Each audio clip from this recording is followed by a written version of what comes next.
परम शांति। आज हम जानेंगे कि भोजन करने की सही अवस्था क्या होनी चाहिए और इसका क्या महत्व है।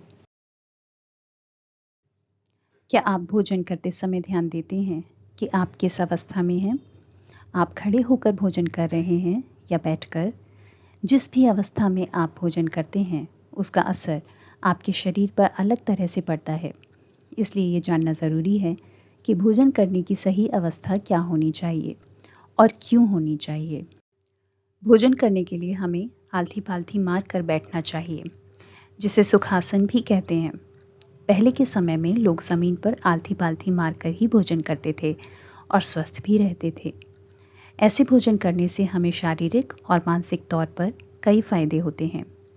आइए जानते हैं इनके बारे में।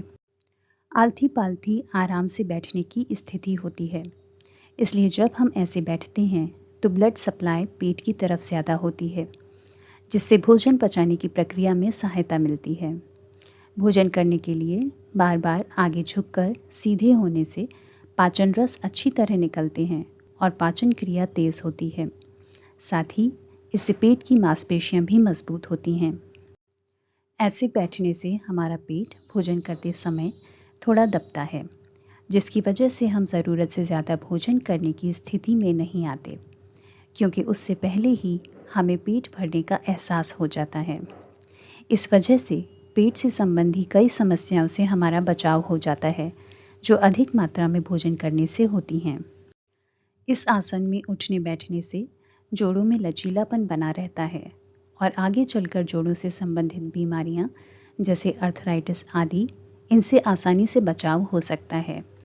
हमारी संस्कृति में भोजन को सम्मान की दृष्टि से देखा जाता है, क्योंकि वो हमारे शरीर को पोषण देता है।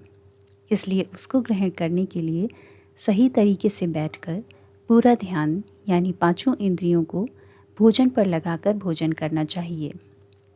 ऊर्जा की दृष्टि से देखा जाए तो हम अगर आलथी-पालथी मारकर भोजन करेंगे तो भोजन हमारे शरीर पर सकारात्मक प्रभाव डालेगा, क्योंकि हम शरीर के ऊपरी भाग से यानी अनहता और इससे ऊपर के चक्रों से इस ऊर्जा को ग्रहण कर रहे होंगे, न कि नीचे के 3 चक्रों से जो सर्वाइवल से संबंधित होते हैं।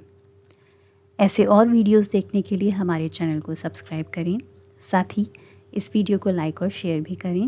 अपने अनुभव हमें कमेंट सेक्शन में लिखकर बताएं। इस वीडियो को देखने के लिए आपका बहुत बहुत धन्यवाद। परम शांति।